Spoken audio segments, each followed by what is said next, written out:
in Ireland, there's one guy who represents the Democratic Socialist. He's the only one they've elected to the Irish Parliament, the Dáil. Only one member for representing that party. But the people who support that party have the satisfaction of knowing they got at least one representative in the Parliament. And the Labour Party has quite a few. And the two major parties are the major parties. And the Workers' Party has quite a few too. And I think it's good if there are more parties that can get elected. People feel that they can be represented. They take more of an interest. And so I keep going around saying we need a third party, at least. I'd like a fourth and fifth party. And my wife recently pointed out to me, a third party? Do you really think we got two parties? She says, we need a second party. The Democrats and Republicans are the left and right branches of the same party. And, you know, but to a great extent they are. Do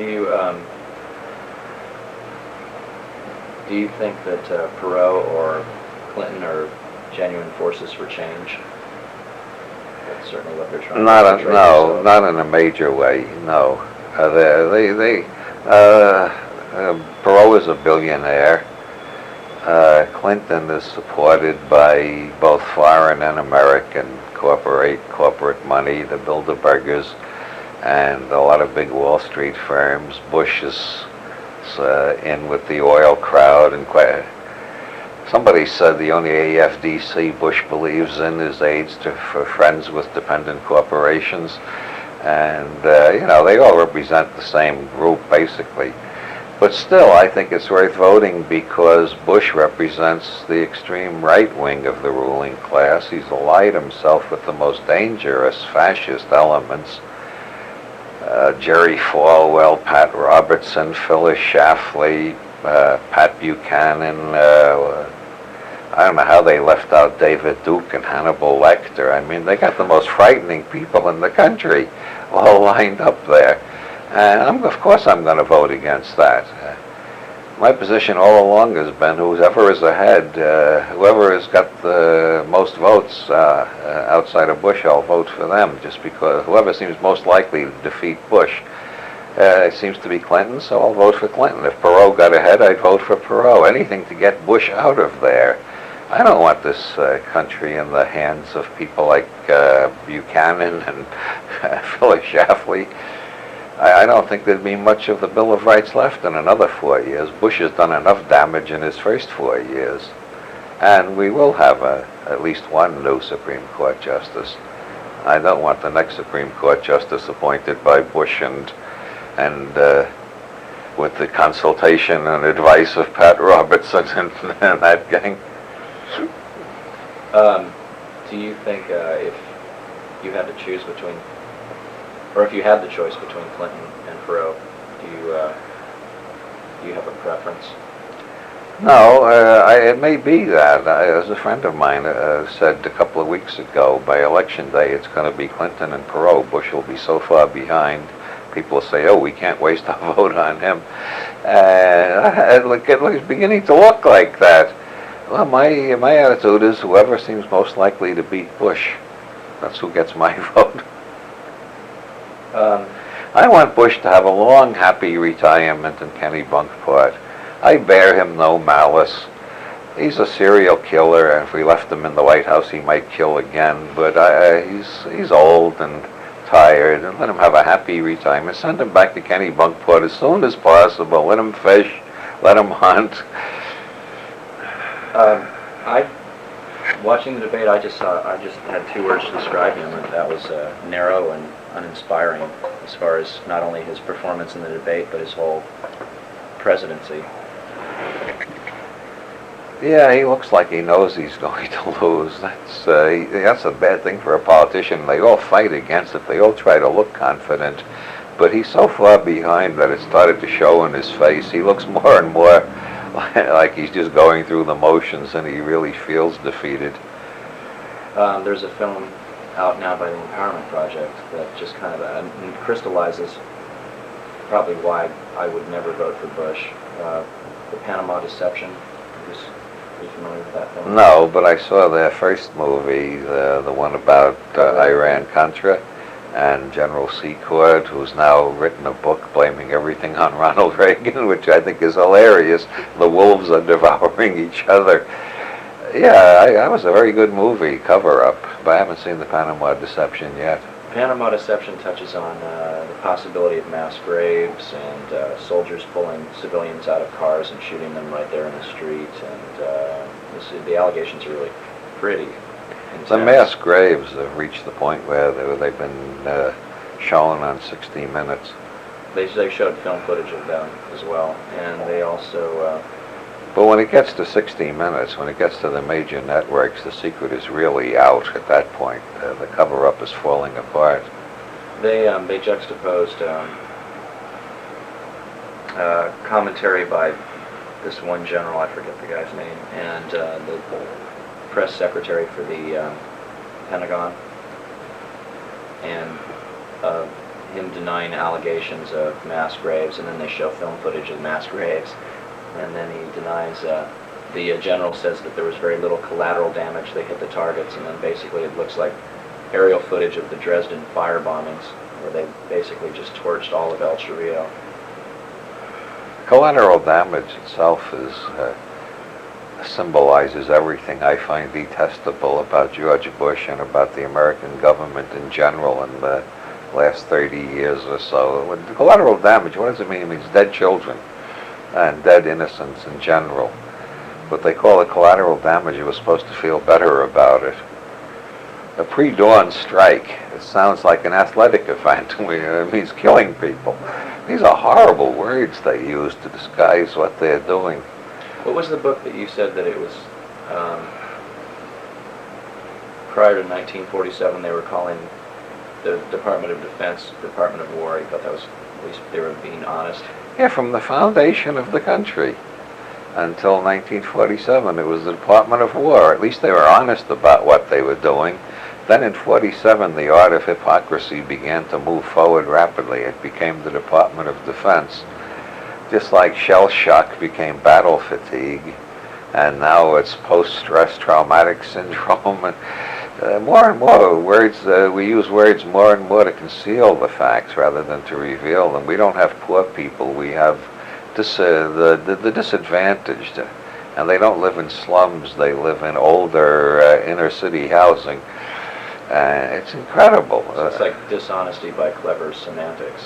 Yeah, it's like Orwell's 1984, except it's 92, so we're 8 years worse than Orwell imagined, at least on the linguistic front.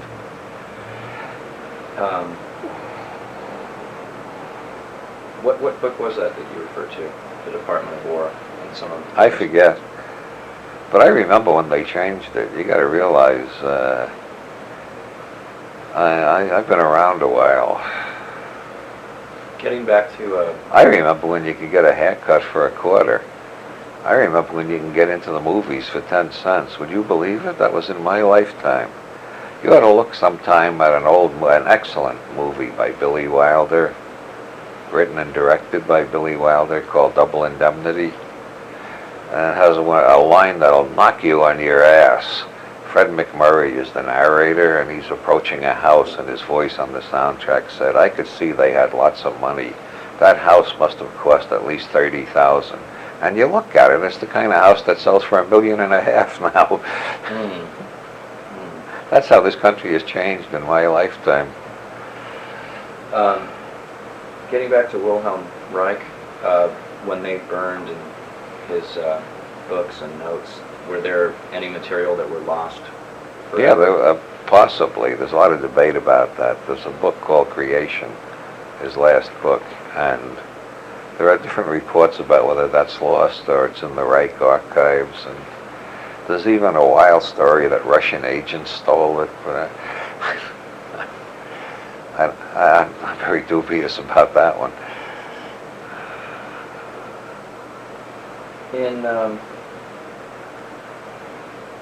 In a number of the books, Cosmic Trigger 1 and 2, I believe you touch on it on right where you're sitting now.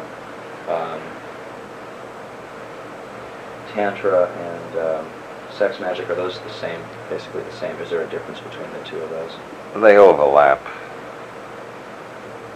Could you maybe elaborate on that? Well, if you're doing it to achieve higher consciousness, it's Tantra. If you're doing it to create a quantum wobble that will affect the future, it's sex magic.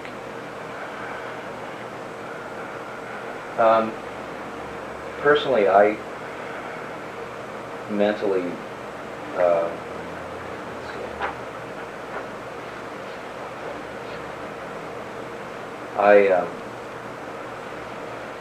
I consider you in the same breath, Robert Anton Wilson, with Joseph Campbell, Alan Watts, Timothy Leary, Kurt Vonnegut, Thomas Pynchon, Umberto Eco, William S. Burroughs, and along with Paul Sarag and some of the other physicists that you quote in a number of your works. Do you find these people that I've mentioned, they're kindred spirits?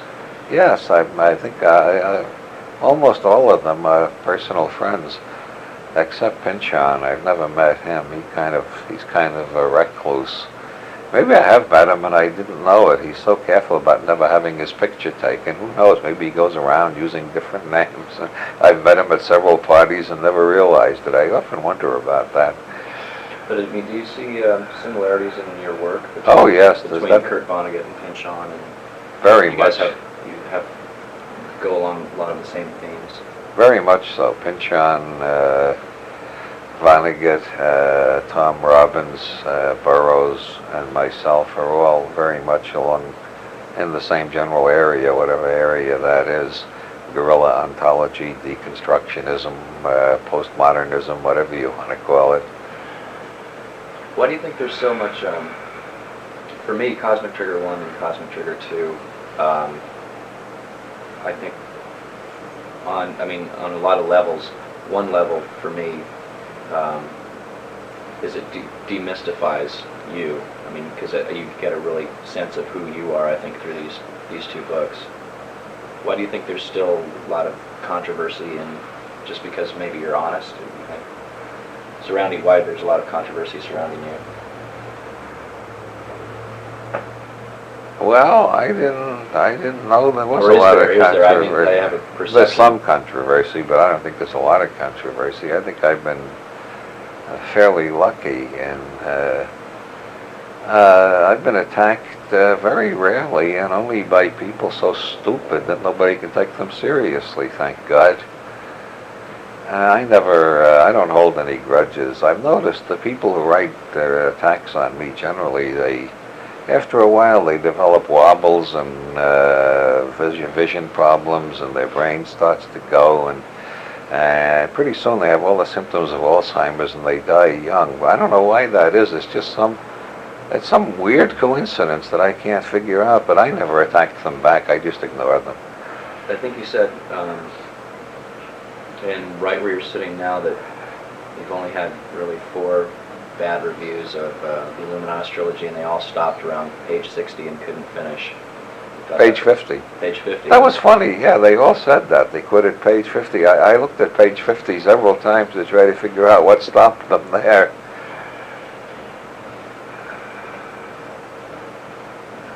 But before we finish,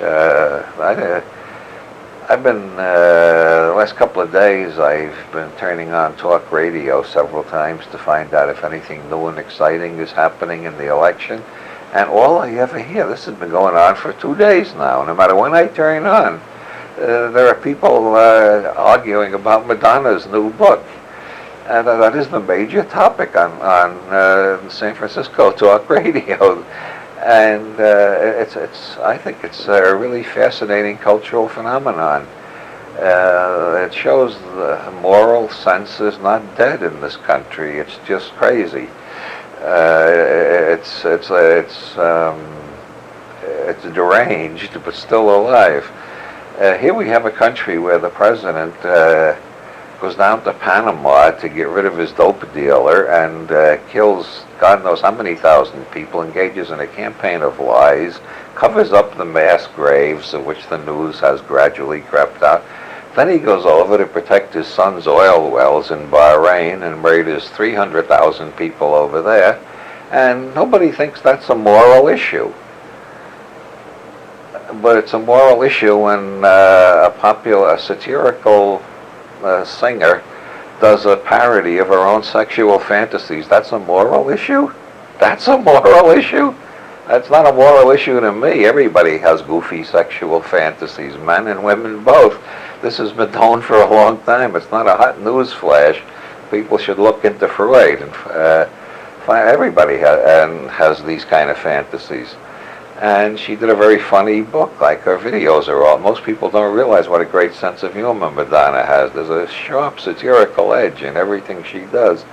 And yet people are getting all riled up over that. And all of the leads that have been turned up in Pacifica and other minority radio and in the surviving underground press, all the leads tying the CIA in with the cocaine business in South America and the heroin business in Southeast Asia, that's not a moral issue. Oh, well, they got to finance their clandestine operation somehow, so they deal a little dope now and then. Oh, well, that's the way it is in the spy business. But gee, a naked woman, that's a moral issue. We got to get angry about it. They've been yelling and screaming for 2 days about Madonna. They got a sense of morality, but it's all twisted and ass backwards and crazy. It's like we're living in the Stone Age.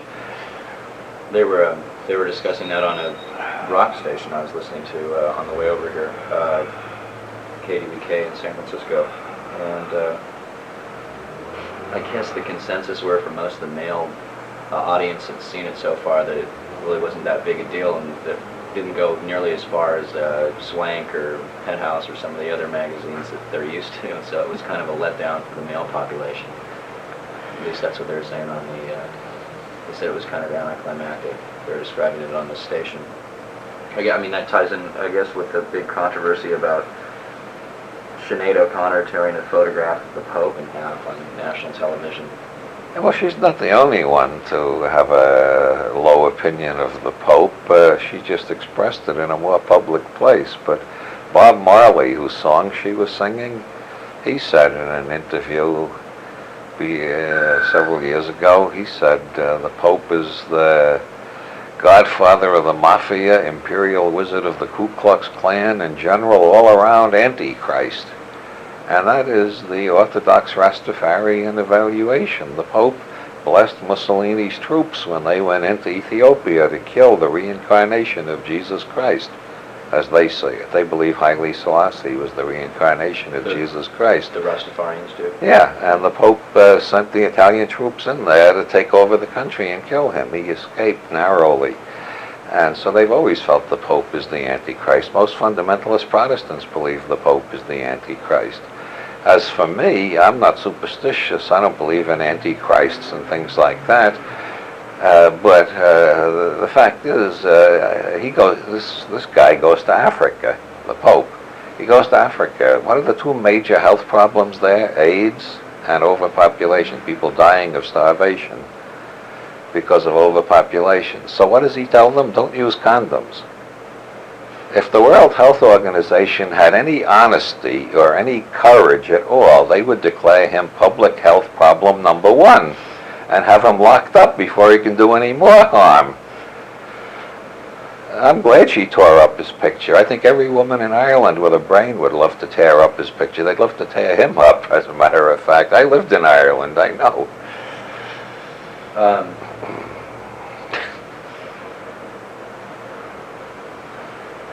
3 cheers for Sinead O'Connor and Madonna.